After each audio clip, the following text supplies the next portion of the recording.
6 मार्च। 6 मार्च वो दिन मेरे लिए काफी खास था, क्योंकि उस दिन मेरी और चंदा की शादी हुई थी। आसान नहीं था ये बिल्कुल भी, पर वो कहते हैं ना, हमारे तकदीर में जो लिखा होता है उसे कोई बदल नहीं सकता। तभी तो इतने मुश्किलों के बावजूद भी आखिर हम एक हो ही गए। मैं चंदा से प्यार करता था, पर घर वालों के ऊंच नीच भेदभाव के कारण हम एक नहीं हो पाए। मैंने कोशिश तो बहुत की घर वालों को मनाने की, पर मैं असफल रहा। उनके मुताबिक गंगा के अलावा मेरे लिए कोई और सही हो ही नहीं सकता था। गंगा, गंगा यानी मेरी पहली पत्नी। मुझे पता था कि गंगा अच्छी है, गुजरते वक्त के साथ हम दोनों में सब ठीक हो जाएगा। पर सच कहूं तो ऐसा कभी हुआ ही नहीं। मैं कभी उसे पूरी तरह से अपना नहीं सका। मुझे पता है ये गलत था, पर इस बात का अफसोस करने के अलावा मेरे पास कोई चारा ही नहीं था, क्योंकि वो अब इस दुनिया में नहीं रही। मुझे भी इस बात का बुरा लग रहा है और फिक्र भी है कि अब हमारे बच्चे का क्या होगा। पर मैं जानता था कि मुझे क्या करना था, जो कि मैंने किया भी, और वो थी मेरी और चंदा की शादी। एक चंदा ही थी जो हमारी बच्ची का ध्यान रख सकती थी, उसे संभाल सकती थी। तो अब मर्जी से ही नहीं तो मजबूरी से ही सही, हमारे इस रिश्ते को स्वीकार करने के अलावा किसी के पास कोई चारा ही नहीं था। हमारे कोकण में शिमगा यानी कि होली मनाने की तैयारियां जोर शोर से शुरू थी। दरअसल पूरे कोकण में होली को शिमगा के नाम से भी जाना जाता है, और इस बार का शिमगा मेरे लिए थोड़ा अलग था, क्योंकि मेरा और चंदा का शादी के बाद का यह पहला त्योहार था। चंदा तो डर के मारे काफी बेचैन हो रही थी। कल ही तो शादी हुई और अगले ही दिन ये त्योहार, ये रस्में, क्या होगा, कैसे होगा, वो पगली न जाने क्या क्या सोच रही थी। और मैं घर के बरामदे में खड़ा उसे देख रहा था।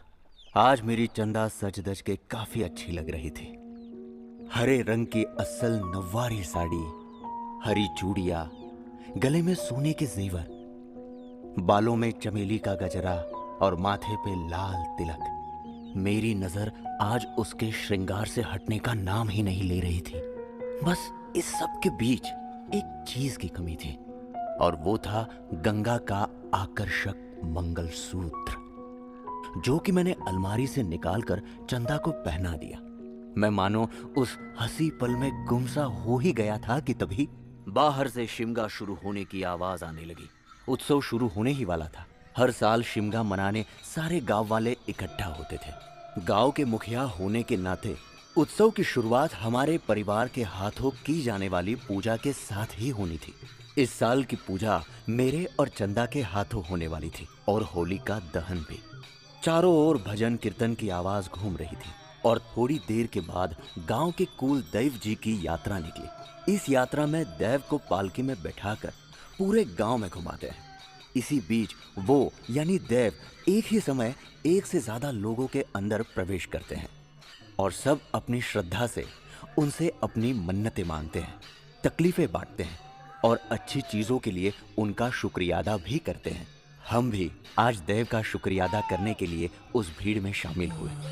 देव ने उस भीड़ में से किसी एक औरत के शरीर में प्रवेश कर लिया था। अचानक उस औरत का शरीर कपकपाने लगा। लोगों ने उसे हार पहनाकर उसके माथे को कुमकुम से भर दिया। उसके आसपास इकट्ठा होकर लोग उससे बातें करने लगे, पर जैसे ही मैं अपने दोनों हाथ जोड़कर उसके पांव छूने झुका तो वो मुझ पर हंसने लगी और कहने लगी, ले खुशी दिसतास. होय देवा, तुझ्या कृपेने नव्या संसाराक सुरू करते. तुझो आशीर्वाद असूच पाठीशी रवान दे. इतक्यात खुश व्हाया नकोस. ती परत इली हा. ती कोण? तीच. ती चुडेल. चुडेल? पण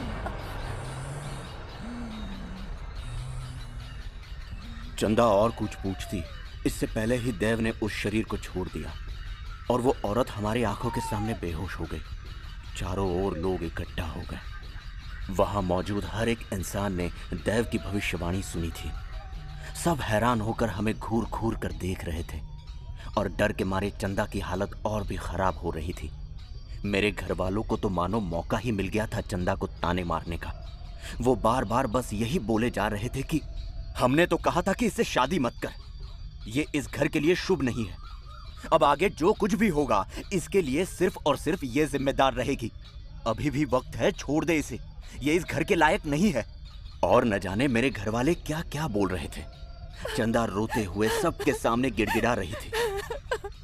नहीं, मैंने कुछ नहीं किया। मधु, मधु तुम बताओ ना इन्हें, मैंने कुछ नहीं किया। बोलो ना मधु, मैंने कुछ नहीं किया।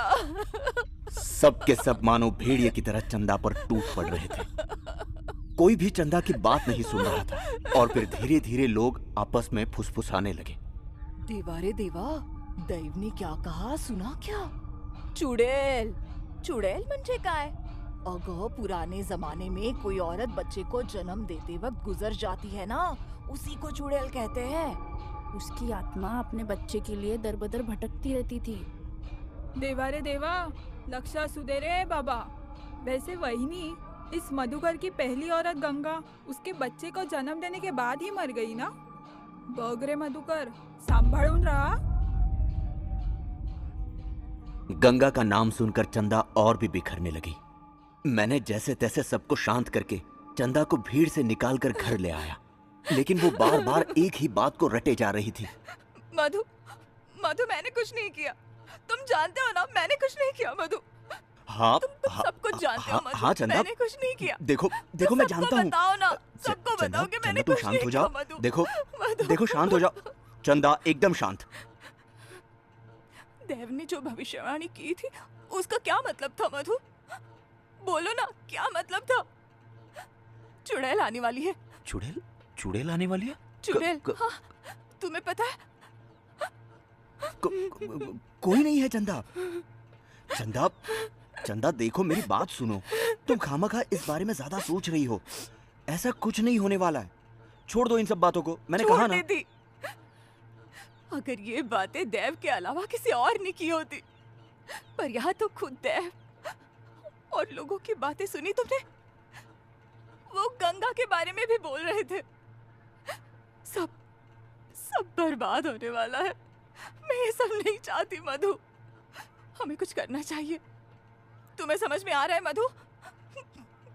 मैं ये सब नहीं चाहती मधु। हाँ, हमें जल्द से जल्द कुछ करना चाहिए मधु। क्या कर सकते हैं हम? बोलो ना। हाँ हाँ, मैं करता हूँ, ठीक है। गंगा आने वाली थी। सुनो, मैं कल ही अपने पंडित जी से बात करता हूँ इस बारे में। अब ठीक है? हाँ। चंदा शांत होने का नाम ही नहीं ले रही थी और मुझे उसे काबू में करना और भी मुश्किल हो रहा था। पर जैसे ही मैंने पंडित जी का नाम लिया, वो शांत हो गई और मैं भी। पर मुझे इस बात की बिल्कुल भी भनक नहीं थी कि जिस बात को मैं शांति से ले रहा था वो आगे जाके मुझे बहुत बड़े खतरे में डालने वाली है, और उसकी अब शुरुआत हो चुकी थी।